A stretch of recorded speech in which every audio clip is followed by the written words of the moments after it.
พี่น้องเอ้ยเนาะต่อจากคลิปบ้านไอ้มืนนะพี่น้องเอ้ยทางวลากะเขามาติดตามเมืองทางกันเอ้ยบุญมีคือเก่าหลังจากเพิ่นมาแต่หาพื้นเนาะโดยเอาสบายดีเด้อสบายดีพี่น้องเอ้ยอากาศก็ร้อนเนาะไปเขาไปนั่งคุยกันอยู่พี่น้องเอ้ยโทษร้อนอะไรทั้งอิหยังพี่น้องอากาศแปรปรวนขึ้นไปกระนั่งเครื่องกระต๊อบผู้ไปหาพื้นเนาะอืมได้หลายเติบบ่พื้นได้ลายเติบอืมไปแต่เด็กคุณแล้วเนาะหาพื้นจนเที่ยงค่อยไปตะเวนไปไหนแล้วโอ้ไปวันลูกสาวคนใหญ่ได้สะคนไปหาหน่อไม้โอ้แบ่งกันไปเนาะเลยเพิ่นกระดุเนาะอย่างนี้เนาะเลยไปหาหน่อไม้หาอยู่หากินเนาะเลยโอ้โดยเนาะสบายดีลูกสบายดีมีชื่ออ้อหน้าก่อนมีตะโกนสบายดีเปิดสบายดีสบายดีเป็นไปแล้วพี่น้องไอ้บาทเนี่ยเนาะไม่ใช่ว่าจะได้คนหนึ่งได้สะคนหนึ่งเขา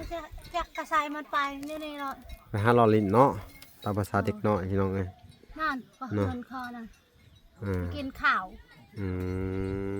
มันกะไปหาเพื่อนผู้นี้ก็ให้อยู่ในเฮือนขอเฮือนโอ้เห็นบางคนโบราณมากก็เห็นเพิ่นนอนอยู่นี่อยู่นอนเผาเฮือนเนาะพี่น้องเลยเขากระต๊อบพี่น้องเลยยันคนหลักเขาเนาะเขามีไฟล่ากับยันไก่คืนกินแม่นแล้วยันไก่กินมันไปหาเพื่อนมันแจ๊แต่หัวใหญ่เพื่อนไปหาเพื่อนอยู่หัวใหญ่หูเซ่หูเนาะอยู่เซ่หาบมาบ่สะดวกสบายขึ้นแล้วว่าวันนี้สะดวกสบายได้ใส่เรียบร้อยคักว่าอะไรคักเนาะแล้ววันนี้เฮือนได้งามบ่เฮือนนี่งามแล้วงามแหละมักบ่เพิ่นเฮ็ดให้แบบสิมักเลยดีใจเนาะดีใจดีใจนำเด้อแล้วเจ้ามักก็โอเคแหละพี่น้องไงเนาะ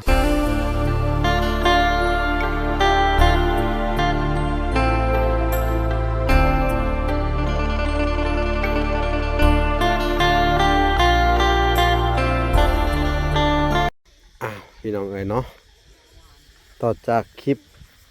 บ้านไอ้มืนนะพี่น้องเอ้ยทางวลากะเขามาติดตามเมืองทางกัน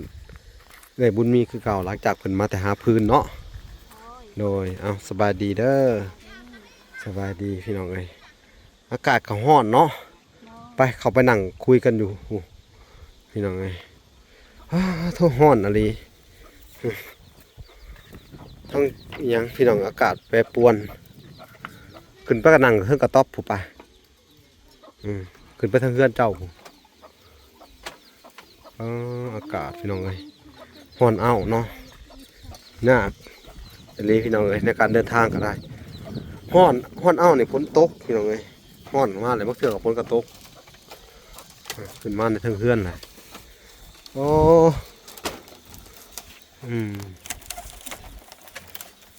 เนาะทั้งวันหลักมาฝั่งเศร้านี่พี่น้องเลยกับบุเห็นเพิ่นไปหาพื้นเนาะได้หลายเติบบ่พื้นได้ลายเติบไปแต่เด็กคุณแล้วเนาะหาพื้นจนเที่ยงค่อยไปตะเวนไปไหนแล้วโอ้ไปวันลูกสาวคนใหญ่ได้สะคนไปหาหน่อไม้โอ้แบ่งกันไปเนาะเพิ่นกระดุเนาะอย่างนี้เนาะไปหาหน่อไม้หาอยู่หากินเนาะโอ้โดยเนาะสบายดีลูกสบายดีมีชื่ออ้อหน้าก่อนมีตะโกนสบายดีเปิดสบายดีสบายดี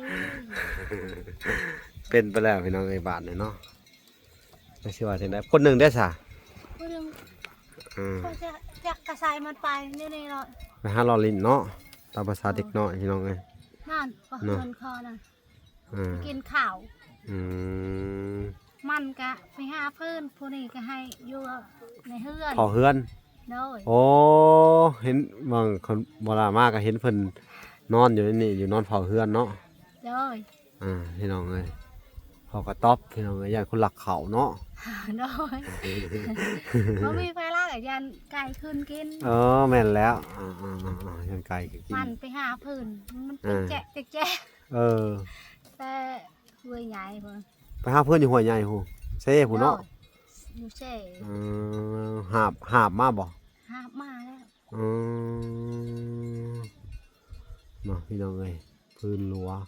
เป็นจังไดน้ำบาดาลสะดวกสบายขึ้นแล้วบ่วันนี้ สะดวกสบาย ได้ใช้เรียบร้อยคักบ่คักว่าไง ค่ะ คักเนาะ โดย แล้วบัดนี้เฮือนได้งามบ่เฮือน เพื่อนนี่งามแล้ว งามแหละมักบ่เพิ่นเฮ็ดให้แบบสิ มาก มักเลย ดีใจเนาะ ดีใจ ดีใจนำเด้อ โดย ถ้าเจ้ามักก็โอเคแหละพี่น้องเอ้ยเนาะพี่น้องเอ้ยเพิ่นก็ว่าเพิ่นมักเนาะกับยังบ่พอแป้นอดเอาก่อนเด้อ โดย อดเอาก่อนก็เลยให้สร้างเพื่อเฮ็ดประตูปองเอี่ยมให้ เฮ็ดให้ เอ ประ อ ตูเบิ่งได้อยู่นี่แหละ เนาะ ยันคนมานั้นยันมันสะเขา โอ้ แล้วเฮาบ่มีบนอยู่มันเฮือนใหญ่เด้ เออ เฮือนใหญ่ใช้ช่องปองก็ได้ เจ้าอันนี้ฮะเจ้ามักประตูปองเอี่ยมบนเดียวเนาะนี่แหละเหตุผลที่เวลาบอกทุกคนเนาะบางคนก็บ่เข้าใจเนาะพี่น้องคือบ่เฮ็ดอันปองเอี่ยมปองหยังให้เพิ่นพี่น้องเอ้ยเพิ่นมาแต่ว่าทางนี้เขาสิมักแบบนี้เนาะพี่น้องเอ้ย คือเวลาเว่าตลอดเนาะปู่เฮือนตามใจผู้อยู่เนาะปู่อู่ตามใจผู้นอนพี่น้องเอ้ยอันนี้ก็คือเพิ่นมักมาแบบนี้หมดเจ้ามักแบบนี้เนาะ โดย บ่มักแบบเปิดไว้มันก็ดูแลยากนะเนาะ โดย ประตูปองเอี่ยมหลายปองก็ดูแลยากบางเทื่อก็สิไปก็บ่มีบ่อนปิดเนาะอันนี้ก็ปิดเรียบร้อยเนาะปิดปางเดียวแล้วก็แล้วไป โดย ยันโจรยันหยังเนาะเผื่อมีไปมื้อหน้ามื้อใน มีคำเนาะ มันบ่มีแล้ว ว่ายันมีไปมื้อหน้ามื้อในเพิ่นสิไปฮู้เนาะเพื่อนลูกสาวบ่ได้ผัวฝรั่งว่าห้วยเนาะอันนี้ ชื่อคำให้แม่เพราะว่าคนเฮาก็บ่ฮู้เด้อนาคตเนาะ โดย จักเสียจังไดเนาะพอใจอยู่บ่งามสำนี้ พอใจแล้วเฮาสะทุก เนาะน้ำก็ได้ น้ำบาดาลก็มี เนาะ โดย ว่าได้ก็มีสา เอา ธุ อยู่แต่ว่าเก๋ก็บ่มีหัดน้ำบาดาลบ่มีหัดอีหยังเฮือนก็บ่มี เนาะ โดย นี่พี่น้องเอ้ยเอาบ้านนี้ก็คือว่าลาเว้าหั่นเด้ออันน่ะสู่ต่อไปบาทนี่พี่น้องเอ้ยเนาะคือนี่แหละพี่น้องเอ้ยเฮือนชานกะถ้าเกิดว่าอันน่ะ ฮะฟังก่อน เฮ็ดแบบว่าป่องเอี่ยมลายเนาะ โดย อันนี้ลูกก็มาแล้วเอาสบายดี สบายดีสบายดี หลังกล่อง เนาะมันก็สิเวลาพ้นนี่อยู่บ่ได้เนาะถ้าเฮ็ดป่องเอี่ยมลายกะ โดย ตะกี้นี่คันแม่นว่าอันฝนตกนี่คือเฮือนเก่าเจ้านี่เว้าง่ายๆครับบ่มีบ่อนอยู่เลยนะเนาะ โดย มันพระหันพระนี่แหล้วเนาะคนโยกไปโยกมาแล้วนะมันโยกเนาะล่มแล้วเนาะ โดย เนี่ยซ้ำอันนี้ก็ซ้ำเพื่อไปเท่าไทยตะกี้เนาะ โดย นี่ก็ยังไข่ลูกยังหูจักไปหาอยู่หากิน ลูกสาวเพิ่นกะเนาะ นั่นน่ะ ก็มีอันผู้ใหญ่เด้อ โดย มีข่าวดีเข้ามาอีกแหละทางอันแม่ทนแก้วเพิ่นกาได้ผากมาให้อีก50ล้านเด้อล้านหนึงโดยเนาะเพิ่นกานี่แหละเพิ่นกาเอ็นดูเมตตาสงสารเพิ่นก็อยากซอยเจ้าเด้อ โดย อีกอัน50ล้านพี่น้องเอ้ยก็ต้องขอบคุณทางแม่แก้ว USA เนาะหรือว่าทางแม่ทนแก้วนั่นแหละเด้อ โดย เพิ่นกา จักเฮ็ดจังไดเนาะเพิ่นก็บ่ได้หังได้มีอิหยังผู้ช่วยก็ได้เด้อเพิ่นก็เอ็นดูเมตตาสงสารครอบครัวคนที่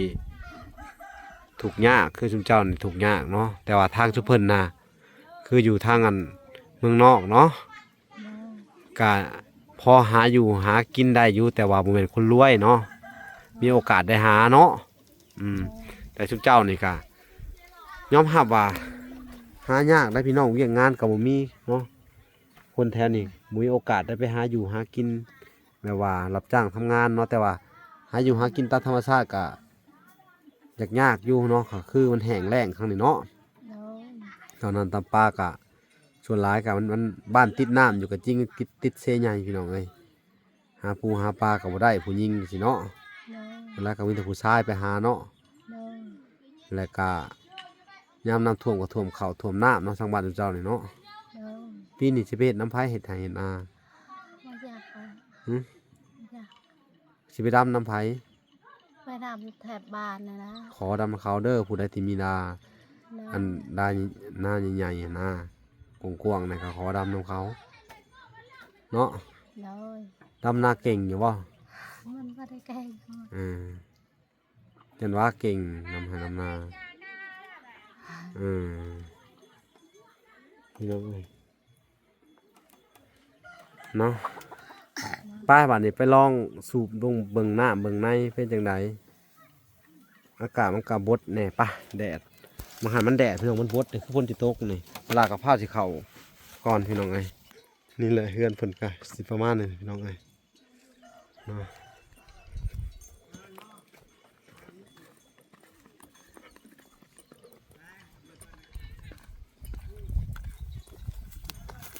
เห็ดหัวอ้อมเด้อจันง่วนน่ะเด้อเห็ดสวนเห็ดขึ้นไปเท่าไทยฮะปลูกหมกพริกผักพายสูบม่วนอยู่บ่ม่วนอยู่เนาะบ่ได้พืชเนาะพี่น้องเอ้ยออกดีอยู่บัดนี้สูบม่วนอยู่ถือว่าคักแล้วพี่น้องเอ้ย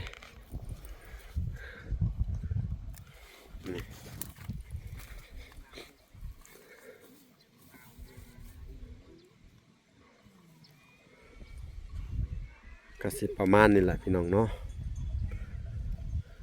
เบิ่งถ้าเกิดว่าเนาะเบิ่งถ้าเกิดว่าไปเปิดอันนี้เนาะพี่น้องน้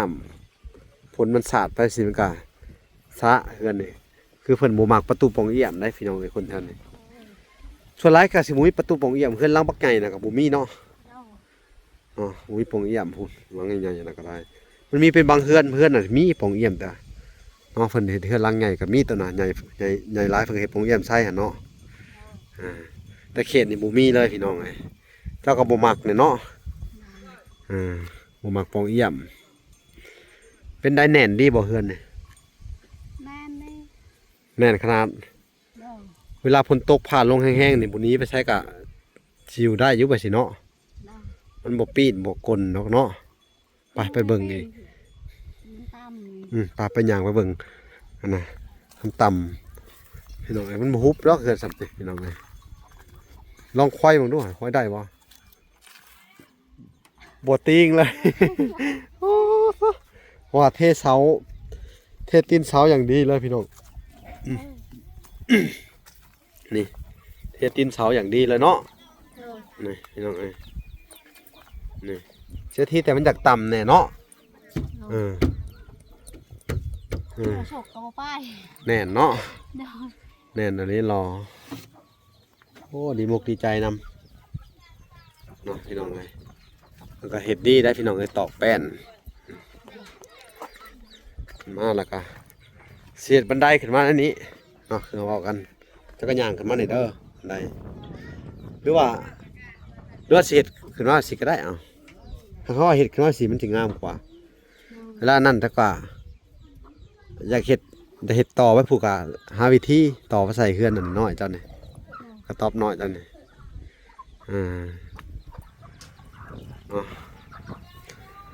บ้านนี่กะดีมกดีใจน้ำเพลินพี่น้องเอ้ยทั้งวันละกะนี่แหละได้แต่มาติดตามอัปเดตแหละเพลินไปนี่แหละพี่น้องบ้านนี่ สู่ไปเด้อใกล้สิได้ขึ้นเฮือนใหม่และละบาดนี้ต้นนี้กะพะยังพะหญ้ากะเพิ่มใส่คือเก่าเด้อเอามาใส่คือเก่าเฮ็ดเป็นเฮือนไผเนาะเจ้าสิดังอยู่เทิงผู้ก็ได้ถ้าเจ้าสิดังอยู่เทิงคือน่ะเฮาเฮ็ดบันไดมันนี่จักถ้าเกิดเจ้าจะเฮ็ดบันไดกายผู้กะหาไม้มากายไว้ผู้เนาะเฮ็ดออกมาจากเฮือนแล้วก็ย่างไว้เฮือนครัวก็อัดเบิดเลยข้างนี่จุงไว้แต่ข้างเดียวนี่ ตัวนี้ก็เปิด อัดมีทางให้มันย่างเข้าไปได้ย่างเข้าไปต่อเข้าน่ะต่อกับเฮือนครัวเนาะ เอา ซ้ำนี่แหละพี่น้องเอ้ยเนาะก็ถือว่าใส่งบประมาณกับบ่หลายพอสมควรพี่น้องเฮ็ดพอให้เพิ่นได้อยู่ได้เศร้าอันน่ะกันฝนกันแดดได้พี่น้องเอ้ยถือว่าโอเคแล้วซ้ำนี่พี่น้องเอ้ยนี่เนาะเสียที่แต่เพิ่นอยากปูแป้นหางแน่เนาะคือว่าอะไรไม้นี่พี่น้องอันน่ะเมื่อน่ะปูแป้นหางไว้ว่ามันไม่มันจางบางอันมันก็สิเป็นปองใหญ่เลยบางเทื่อครับพี่น้องเอ้ยนี่ครับก็โอเคอยู่บ่เนาะไม้มันบ่มีอันนั้นเด้มันบ่มีเขาเอิ้นว่าบ่มีไฟฟ้าบ่ได้มีไฟฟ้าครบเนาะ เอา มันก็เลยเป็นสภาพนี้พี่น้องเอ้ยถึงได้กะโอเคดีกว่าเฮาบ่มีหยังเลยเนาะ เอาชาถูก ดีกว่ายังบ่ได้หยังเลยมื้อนั่นล่ะสิสั่งไว้ให้เขาเอามาให้ ชาถูก แล้วก็ดำเนินการเลยเนาะ เอา เอาสู่ต่อไปทางเจ้ากันเด้อ เอา โอเคพี่น้องเอ้ยทางวลากาสิได้เขาไปติดตามอันน่ะทางไอ้มืออีกครั้งหนึ่งพี่น้องเอ้ยโอเคเด้อคลิปนี้กาสิได้ขอตัวลำลาไปก่อนเนาะพี่น้องเอ้ยเนาะโอเคพี่น้องเอ้ยพบพอกันใหม่เนาะขอกล่าวคำว่าสวัสดีเด้อและสวัสดีพี่น้องเอ้ยบ๊ายบาย